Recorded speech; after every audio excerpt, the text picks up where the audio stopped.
es vital que nosotros le enseñemos a los chicos que se vale decir no, ¿sí? Se vale decir no. Y que hay que respetar lo que es su postura, enseñar y gestionar un poco sus emociones, validar sus emociones, que los chicos puedan reconocer qué es lo que están experimentando. Si algo te genera temor, entonces allí no tienes que acercarte.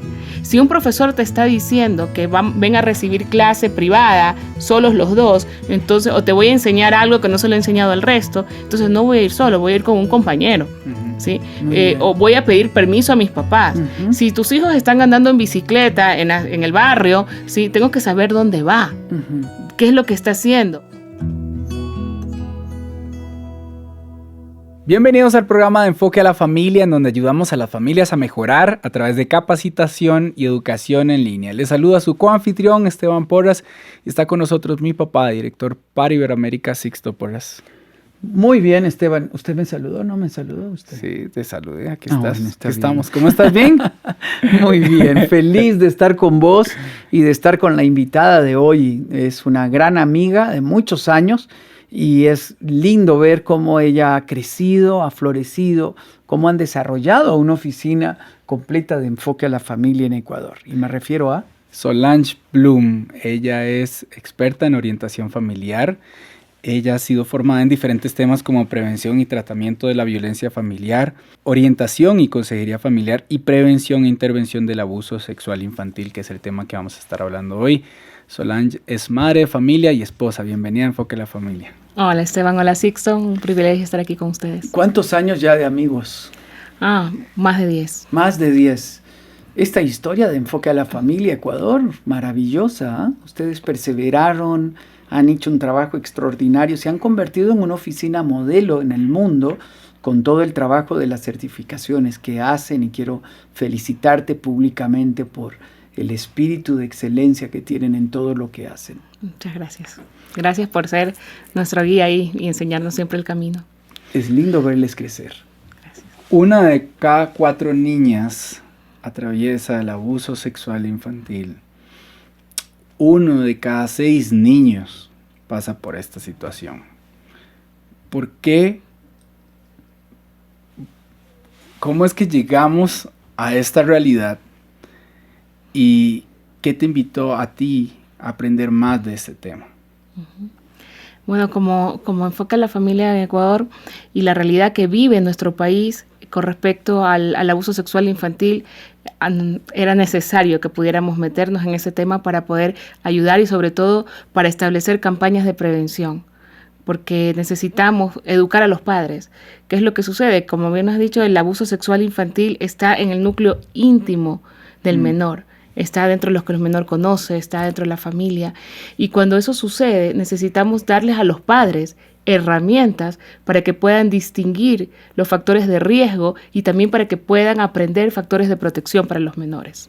A esta altura de la sociedad, con tanto avance tecnológico, con tanto conocimiento, las estadísticas deberían disminuir, pero vemos un ascenso en la estadística en el abuso infantil. Sí, y esas ya son estadísticas que cuando tú las ves que van creciendo, tú dices, y eso es la persona que denuncia. Reportó, claro. Entonces, o sea, que el número todavía es muchísimo más alto. ¿Qué nos llevó, qué contribuyó a que, o qué contribuye a que el abuso de un infante se dé?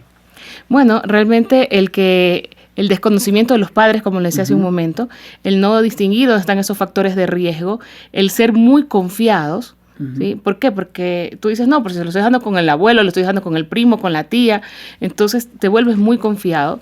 La necesidad también de los padres de salir a trabajar, y entonces muchas veces tenemos a huérfanos digitales, ¿sí? Porque son chicos que están en casa y están todos los días al cuidado de una pantalla, entonces que están muy vulnerables y que realmente no cuentan con herramientas para poder avisar, para poder distinguir y darse cuenta. Entonces, es necesario que hagamos un trabajo muy fuerte en la parte de prevención. Ahora, este programa no es solo para el padre de familia, es para el tío, es para el abuelo, es para el hermano, es para el cuidador, todo aquello que está con un niño. Todo el mundo. Cuando estaba estudiando este tema, yo decía, qué importante no es solamente que yo como padre me sienta responsable al cuidado de mis hijos, sino yo como tío, yo como hermano, yo como amigo, que hace un tiempo unos amigos con los que hemos creado una linda relación, ellos pasaron una situación muy difícil, perdieron un bebé, tuvieron que salir al hospital y le pidieron a mi esposa, tú puedes cuidar a mi hija, ayudarle en el proceso de irse a acostar, de cambiarla. Y yo decía, qué confianza nos están teniendo nosotros para una de las tareas más delicadas, que es hasta el cambiar a un niño, bebé. Claramente existe una relación, existe un conocimiento del Señor de nuestra parte, pero aún así uno tiene que pensar, ¿cuáles son esos factores de riesgo que no tomé en cuenta para que ocurra el abuso infantil en mi casa? Uh-huh. Primero tenemos que saber, Esteban, que si tú tomas algo que le pertenece al niño, el niño te va a seguir. Uh-huh. ¿Sí? O si tú le ofreces algo que al niño le gusta, el niño te va a seguir. Eso quiere decir que el niño es muy vulnerable. ¿Para qué? Para cuando alguien se acerca a él y le ofrece cosas o le toma algo que le pertenece. Entonces, tenemos que comenzar a ayudar a los padres a que puedan indicarle a sus hijos qué es lo que tienen que hacer en el momento que le están diciendo, ven, sígueme, toma. Entonces, ¿cómo puedo yo reconocer cuando alguien me está dando algo, si puedo ir o no puedo ir? Pero también es importante que manejemos el tema de la sobresexualización que hay. Sí, esa sobresexualización que se da no solamente en los medios de comunicación, que podemos ver a través de las pantallas, sino también que se puede dar en casa. Cuando hay un entorno sobresexualizado, ¿a qué llamamos entorno sobresexualizado? Por ejemplo, papás que se bañan con los niños o mamás que se bañan con los niños. Dicen, no, pero es que es más rápido, estamos juntos y tal. Pero de cara a factores de riesgo, con respecto al abuso sexual infantil, se convierte en un factor de riesgo. ¿Hasta qué edad entonces un padre o una madre debe dejar de bañarse con sus hijos? O sea, la verdad, Sixto, es que cuando el niño está todavía tomando biberón, tetero, puedes bañarlo, pero una vez que el niño ya comienza a caminar, ya no debería. O sea, a partir del año y medio, ya no debería. ¿Por qué? Porque el niño va creciendo, el niño se queda paradito en la ducha, y papá y mamá están dentro de la ducha bañándose. Y dime qué es lo que está mirando el niño mientras se está bañando. Los genitales del papá o de la mamá. Entonces, ¿qué es lo que pasa? Que Dios ha puesto en nosotros una alarma interna, ¿sí? Que es el pudor. En el momento que el niño se acostumbra a ver algo, entonces ya no va a reconocer el factor de riesgo cuando venga el abusador y se baje los pantalones, cuando venga alguien y quiere hacer algo, porque es algo de lo que está acostumbrado. Entonces no va a poder distinguir. Entonces es importantísimo que sin que uno piense que papá o mamá le quieren hacer daño al niño, podamos ser conscientes de lo que significa factores de riesgo. Entonces allí es donde tenemos que trabajar con los padres, Esteban. ¿Y cómo hablar de este tema a nuestros hijos sin infundir como miedo o morbo? Porque tal vez uno puede decir, me da como temor tocar este tema antes de tiempo, cómo enseñarles a ellos a protegerse sin herir su inocencia. Quiero contarte algo, un testimonio que vivimos después de dar un taller de prevención de abuso sexual infantil. ¿Sí? Nosotros tenemos como oficina desarrollado un cuento infantil que se llama Las vacaciones de Elena, con 3 historias. Para que ayudar a los padres a que puedan comunicarse con los hijos y enseñarles factores de protección. Después de un taller con nosotros, la mamá fue emocionada donde su hijo a contarle y establecer sus factores de protección y leerle el cuento, y se encontró con una frase que yo creo que los padres nunca quisieran escuchar. Mamá, pero si eso a mí ya me sucedió. Wow. Esa mamá me llamó por teléfono y me dice, yo solamente recordaba todo lo que nos habían dicho en el taller, solamente recordaba que decía, mantenga la calma, no sé qué. Y me dice, yo de verdad, me decía la mamá, quería enloquecerme. Y comenzaron a conversar con el niño, y el niño le cuenta y le dice, mamá, pero si esto sucedió hace 2 semanas, ¿te acuerdas que fuiste a visitar a tu amiga y que yo subí a jugar al dormitorio del hijo? Entonces, el niño le estaba proponiendo que jugaran bajándose los pantalones y tocándose. ¿Sí? Aquí no había un adulto, eran 2 niños. Entonces, ¿qué es lo que sucede? Que cuando comienzan a investigar, ese niño, esa mamá obviamente llama a su amiga y le dice, oye, acabo de venir de un taller de prevención de abuso, comienzo a enseñarle y me encuentro con esto que mi hijo me dice que ha sido en tu casa con tu hijo. Y aquí hay 2 posibilidades de los padres. Que digan, no, mi hijo nunca. o que comiencen a preocuparse y digan, a ver, ¿qué pasó? Gracias a Dios estos padres se preocuparon, eran del segundo grupo, de a ver qué pasó. Y el niño comienza a hablar y dice que sí, que él lo que estaba haciendo era repitiendo lo que hace con él, Pepito, por ponerle el nombre, en el colegio, en los baños del colegio. Llegan hacia ese tercer papá y resulta que hablan con este niño y este niño estaba siendo abusado por un adulto en su casa. Wow. Entonces, es importantísimo, porque en este caso se dio un abuso reactivo de un niño que lo que estaba era repitiendo una conducta contra otro menor.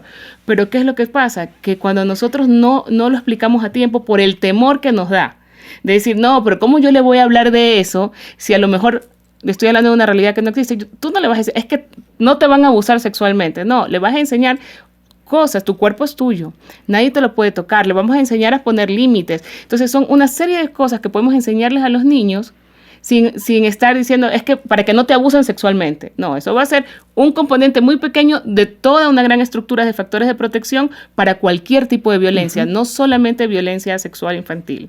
En primer lugar, debemos de enseñar sus partes íntimas y ayudarles a distinguir cuáles son sus partes íntimas que debe proteger. En segundo lugar, lo mencionaste, pudor. Esa capacidad de mantener en privado lo que es privado.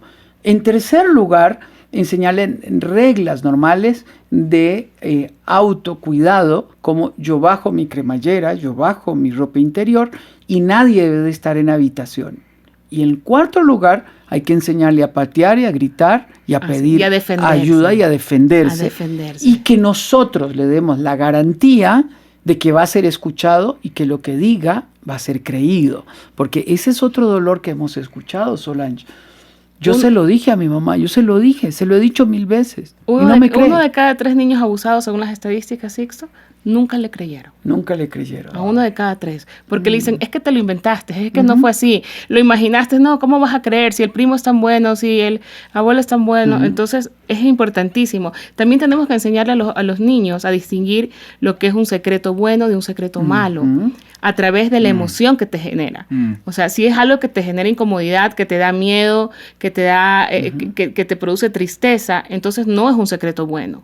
Entonces hay que enseñar a los niños a gestionar sus emociones.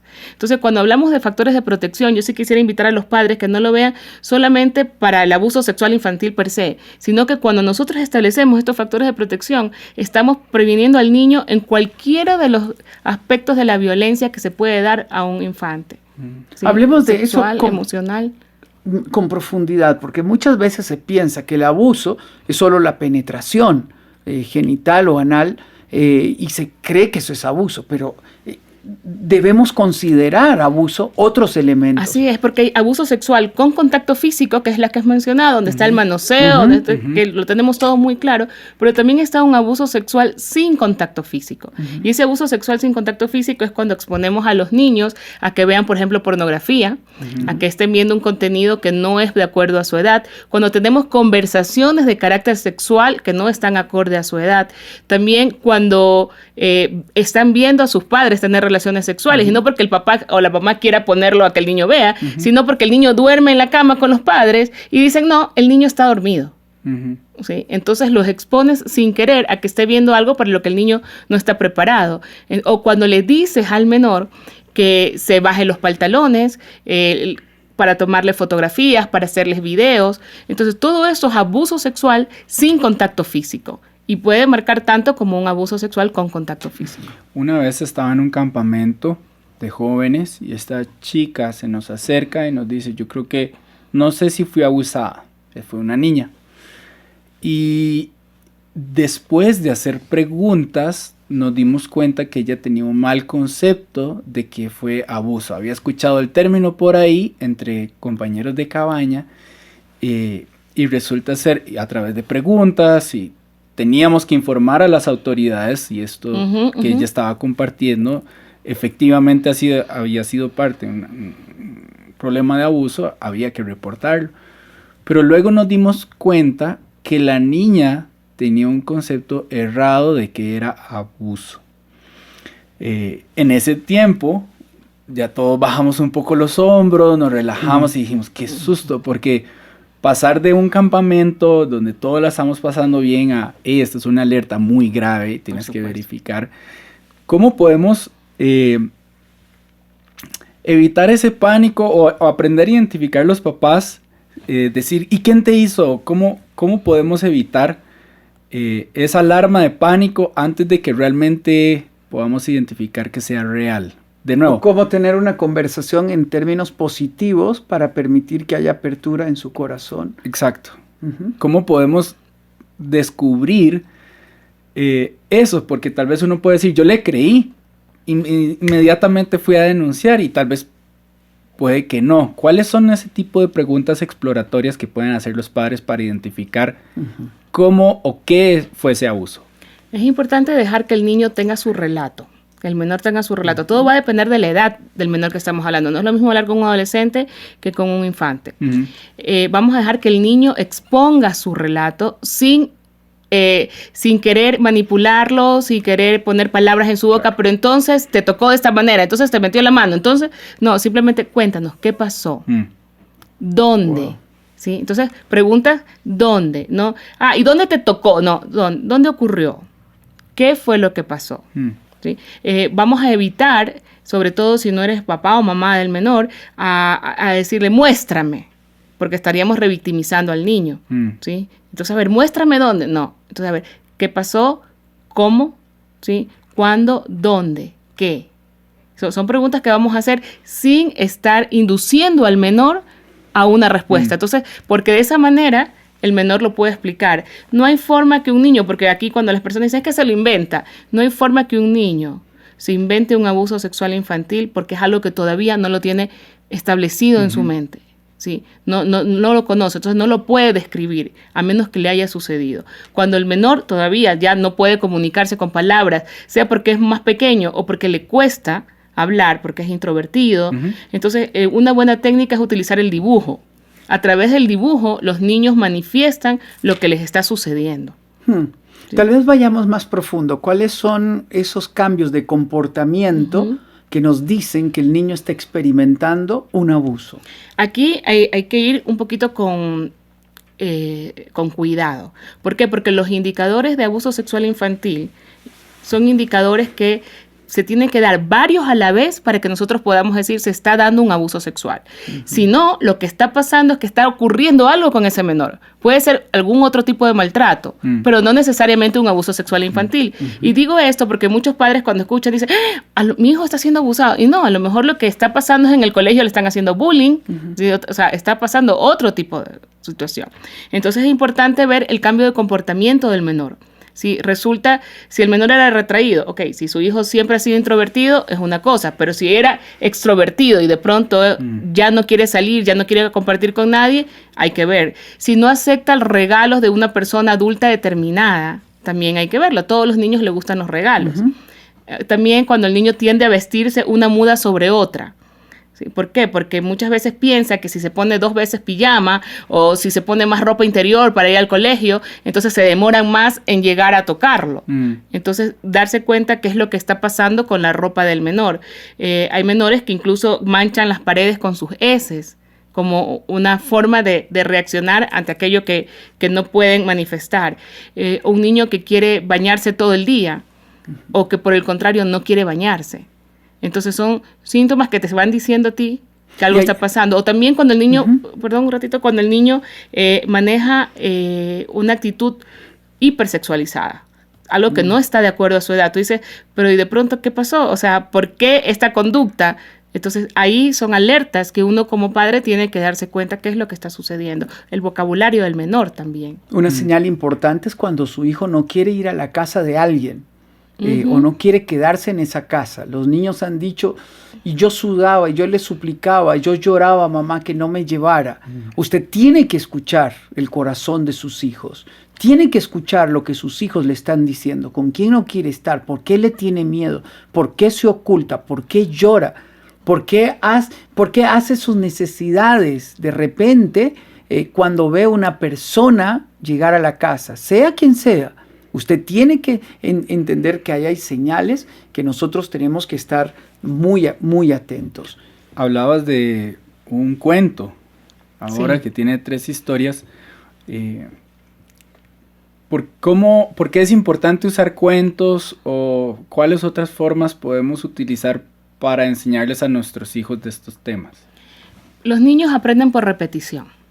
Entonces, cuando el niño escucha un cuento, normalmente te das cuenta que el niño cuenta 10 veces el mismo cuento. Y no importa, ya se sabe el final, pero papá, léeme el cuento, mamá, léeme el cuento.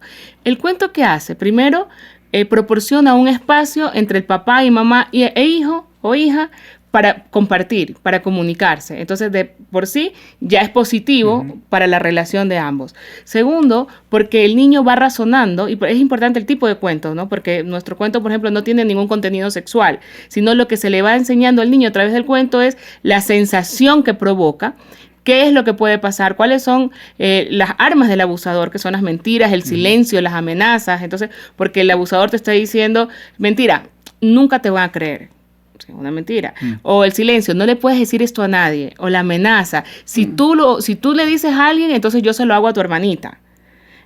El poder establecer esas armas en el niño que pueda reconocer es vital. Y lo puedes hacer a través de un cuento, lo puedes hacer a través de un juego. La molestia que puede causarte el que alguien se acerque mucho. Entonces es vital que lo puedas manejar a través de historias. Entonces, de una forma muy natural, se puede compartir con los niños. Y otra cosa que podemos hacer, Esteban, también es enseñarle a los niños a establecer sus límites personales. Muchas veces cuando hablamos de límites, pensamos que es decirle al niño, no haga esto, no haga lo otro, hasta aquí puede subir, acá no puede subir, porque hablamos de límites. Pero sí, es súper importante, sí, establecer reglas está muy bien, necesario. Necesitamos ayudar a los niños a establecer límites personales. Y eso significa que los primeros no que van a decir los niños es en nuestra casa. Y no estamos acostumbrados a eso. Es que te lo dije yo. Es que lo haces porque tu papá te lo dijo. Es que así lo vamos a hacer. Entonces, no quiero un lugar, no quiero entrar allí. Entonces, pero qué niño tan malcriado. Y no estamos escuchando por qué.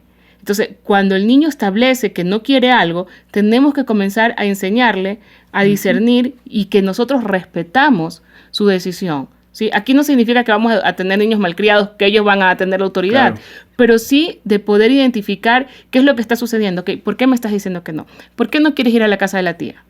¿Sí? ¿Qué está sucediendo? No, es que está el tío y todos los días que yo voy me saluda y me dice que me siente en las piernas, que me quiere hacer caballito, por ejemplo. ¿Okay? Pero si yo no escucho, digo, no, pero si es la familia, tenemos que ir. Entonces, es importantísimo que podamos trabajar límites personales, entendiendo que nuestros hijos pueden comenzar a decir sus primeros no dentro de nuestro hogar y que ahí los vamos a ayudar a discernir. Mi esposa me lo enseñó súper bien. Yo tengo una bebé que está pronto a cumplir 2 años y ya mi bebé expresa muy bien su no. No quiero esta canción o no quiero tantos besos. Porque, claro, pasa esa etapa de bebé en el que puedes hasta morderle suavemente sus mejillas o darle besos en su cara, oler su pelo, pero ya llega un punto en donde ellos lo hacen a uno a un lado y dicen, no quiero más. Y recuerdo que un día yo llegué del trabajo y quería darle demasiados besos a mi hija y ya nos dimos el abrazo, le di un beso, yo quería seguirme y ella me hizo como me apartó, me dijo, vamos a leer un cuento. Eso fue lo que me señaló. Y yo quería acercarla aún más y ella me aparta de nuevo y me señala de nuevo el cuento. Y mi esposa me lo recordó, me dice, mi amor, recuerda que ya ella está expresando un límite de contacto físico de lo que ella desea y lo que ella no desea. Y cuando ella te dice, no, es importante que nosotros lo validemos. Lo validemos, totalmente. Que está bien que vos quieras darles besos, pero esa etapa de besos ilimitados ya pasó. Y ahora va a llegar una etapa de compartir diferente. Me encantó esa conversación con mi esposa, porque por más simple que fuera, uno pudo haber dicho, pero ¿por qué es mi hija? Yo soy el papá, yo puedo hacer lo que sea. Ella debería poder recibir besos hasta que yo quiera. Yo, ¿verdad? Hasta ser manipulador en esa conversación. Pero pude aprender de mi esposa, que es psicóloga, que ha estudiado y trabajado mucho con niños también. Y me dice, ella ya está aprendiendo a marcar esos límites de contacto físico y tiene que aprender a que aún en casa Y primero en casa se respetan esos límites. En casa se aprende. Y eso se convierte en un factor de protección de cara a cualquier tipo de violencia. Entonces, después no vamos a estar lamentando en una relación adulta que pueda ser maltratada. Claro, entonces, totalmente. es vital. Es importante que nosotros sepamos igual a dónde van nuestros hijos. Si van a haber adultos ahí, qué tipo de control debe de haber. Usted debe de estar accesible a sus hijos, inmediatamente ellos le llamen. Si su hija, si su hijo le dice, mamá, ya no quiero estar aquí, quiero irme, corra inmediatamente, vaya inmediatamente, acuda. Puede que no sea nada, puede que se cansó, puede que se sintió incómodo, puede que no quiera nada, o puede ser el inicio de algo peligroso. O si su hijo le dice, no quiero ir a este lugar, no quiero que me dejes con esta persona. Es importante que nosotros investiguemos y que nos demos la oportunidad de creer a nuestros hijos. Y yo quiero insistir en esto, porque tal y como lo ha dicho Sol, tristemente en la consejería y en las estadísticas, muchos de los niños han hablado del tema y la queja al crecer de ellos es, no me creyeron, mi mamá no hizo nada. Y se lo dije 1000 veces, y me seguía llevando, y yo lloraba y yo no quería. Es importante que esto nosotros lo hagamos. Solange, ¿cómo nosotros, y quiero insistir en el tema de cómo entrenar a nuestros hijos? ¿Cómo entrenar? ¿Cómo enseñarles a qué secretos son buenos y qué secretos no? ¿Cómo enseñarles a ir al baño? ¿Cómo enseñarles a que si alguien le dice que quite su ropa, que no debe quitar su ropa y venir conmigo y hablar conmigo? ¿Qué son los elementos básicos que debemos de enseñar para su autoprotección? Tenemos que tener una buena comunicación con nuestros hijos, el saber que somos padres asequibles, que ellos pueden comunicarnos las cosas. Teníamos el caso de una niña recibiendo una clase de tenis. ¿Qué clase de tenis? Las canchas de tenis están en lugares abiertos, no están, porque muchas veces uno dice abuso sexual, no, esto es un lugar oscuro ahí en el dormitorio, no, una cancha de tenis en un lugar abierto, en una ciudadela de nuestra ciudad, ¿sí? Y llama a la mamá, una niña de 9 años que estaba recibiendo clase de tenis, y el profesor le dice que se quede con él un momento después de la clase porque le quería enseñar, porque estaba empuñando mal la raqueta. Y toma la mano de la niña y comienza a llevarlas a sus genitales para que acaricie sus genitales. Wow. ¿Sí? En un lugar visible por todo el mundo. Esa niña llegó a casa a contarle, asustadísima, a contarle a su mamá lo que había sucedido. ¿Qué es lo que pasa en el momento que no hay comunicación entre los padres con los hijos? Donde no hay esa confianza de decir lo que le acababa de suceder. ¿A dónde más hubiese llegado esa situación con ese profesor? Entonces es importante que mantengamos ese canal de comunicación abierto. Es vital que nosotros le enseñemos a los chicos que se vale decir no, ¿sí? Se vale decir no, y que hay que respetar lo que es su postura. Enseñar y gestionar un poco sus emociones, validar sus emociones, que los chicos puedan reconocer qué es lo que están experimentando. Si algo te genera temor, entonces allí no tienes que acercarte. Si un profesor te está diciendo que ven a recibir clase privada, solos los dos, entonces, o te voy a enseñar algo que no se lo he enseñado al resto, entonces no voy a ir solo, voy a ir con un compañero, ¿sí? O voy a pedir permiso a mis papás. Si tus hijos están andando en bicicleta en el barrio, ¿sí? Tengo que saber dónde va. ¿Qué es lo que está haciendo? Tenemos también que enseñarle a los chicos cuáles son las partes públicas y privadas, y lo puedes hacer desde pequeñito, cortando y recortando figuras en una revista, ¿sí? Y que los niños vayan señalando. Y también podemos ayudar a los chicos a escoger su ropa, porque los niños no compran sus ropas, ¿sí? Pero a veces la forma en que se viste, ¿sí? Tú dices, ¿qué pasó? Pero es el papá, la mamá la que compra la ropa del niño, del adolescente. Ellos no se compran su ropa. O también dicen, uy, pero qué sexy es esa niña. Los niños no son sexys, ¿sí? Entonces, ay, qué lindo, cómo baila tal cosa. Cuidado, porque uno como adulto puede estar incentivando actitudes que no están correctas y que se convierten en un factor de riesgo para los niños. Entonces son pautas que podemos enseñarle a los hijos, pero sobre todo, Sixto, que nosotros como padres tenemos que estar conscientes en todo momento. Y siempre saber que nos pueden llamar, que tengamos un código. Porque puede ser que a lo mejor esté en casa y no pueda hacer esa llamada de ya venme a ver, pero cuando tú me digas tal cosa, yo lo voy a entender. Cuando tú me hagas esta señal, yo voy a saber que algo te incomodó, que algo no pasó, y ya luego en casa lo conversamos. Entonces, el tener esa cercanía, el tener esos cuidados dentro del hogar es vital para evitar cualquier situación. Hay una frase común que es, no hable con extraños. Pero ¿qué pasa cuando es el familiar el que puede abusar? Esa persona, ese tío, ese primo, ese vecino, que no es nada extraño, es alguien que vemos constantemente. Y leyendo sobre este tema dice que el 90% del abuso ocurre por un amigo o un familiar. Entonces, tenemos que enseñar estos límites y que al mismo tiempo ellos no tengan temor de sus familiares o amigos. Ese es como el reto que algunos padres pueden estar diciendo. ¿Cómo le enseño sobre esto? Y también le tengo que decir que tiene que tener cuidado con mi hermano, con mi hermana, con sus primos. ¿Cómo puedo tener esa conversación aún involucrando, o tal vez decidiendo no hacerlo, con aquellas personas que están cerca?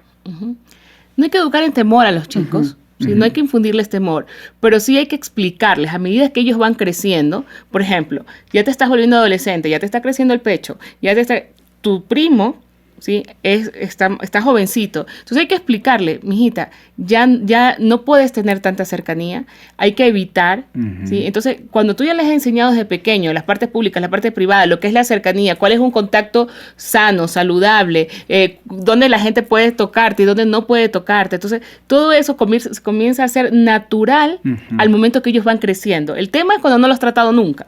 ¿Sí? Entonces de pronto papá y mamá se volvieron como, ahora no quieren que vea a nadie, que toque a nadie. Entonces es importante, por ejemplo, mis hijos siempre me decían, ay no, otra vez, mamá, ya empezaste. Entonces, y siempre me decían, enfoca a la familia. Entonces, ¿por qué? Porque estábamos simplemente repitiendo algo que desde chiquito, y ellos siempre me contestaban, mamá, desde que me acuerdo me has dicho eso. Entonces, ¿por qué? Porque ya se vuelve algo natural, un discurso natural y una conversación natural entre padres e hijos para que ellos puedan tener esa distinción. Entonces, a medida que llega la adolescencia, tú puedes decirle, tu primo está creciendo, cuidado. Sí, ya esa cercanía ya no, mi amor. Ya tal cosa, no. Entonces, y ellos los van entendiendo. Entonces, no se trata de que generemos cuidado y todo el mundo quiere hacerte mal. ¿Por qué no? Porque hay caricias que son muy, muy sentidas y muy naturales entre la familia. Pero ya ahí va a depender también del sentimiento que experimente el menor y la forma como tenga que reaccionar. Pero no podemos tener una cultura de temor en casa ni educar a nuestros hijos en el temor. Es prevención, información, canales de comunicación abiertos, pero nunca a partir del temor o del miedo.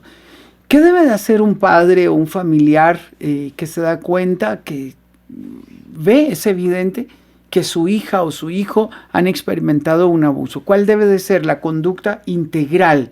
No solamente en la atención que debe dar al niño, sino qué medidas debe de tomar frente al abusador, por ejemplo. Algo comprobado. Es importante que se le deje contar al niño la historia, que no se lo revictimice, que se le explique al menor que se lo va a cuidar, que no va a volver a suceder. Eso es importantísimo, que el adulto, primero que entendamos que cuando un menor está contando eso, porque el abuso sexual infantil es el secreto mejor guardado. ¿Sí? Entonces, cuando el niño abre el corazón y le está contando al adulto, necesitamos creer, necesitamos asegurarles que no va a volver a suceder, que no se va a poner en riesgo nuevamente, alejar a la víctima del lugar donde está el menor. Lastimosamente a veces revictimizamos al menor y sacamos al menor y no la víctima, porque resulta que es el papá, porque resulta que es el hermano. Entonces, claro, es mucho más difícil cuando se trata de un familiar cercano, pero necesitamos al victimario, sí, me refiero al victimario. Entonces necesitamos establecer un cuidado para ese menor. ¿Para qué? Para que pueda sentirse seguro. Es importantísimo mantener la calma, el no decir, ¡ah, no, fuiste abusado, qué terrible! ¿Por qué? Porque como reciba mamá la noticia, va a ser el impacto que va a tener después ese menor. Entonces, yo no digo que lo minimicemos el tema, pero sí que mantengamos la calma. de cara a las consecuencias que puede tener esa reacción en el menor para el futuro, para su vida adulta.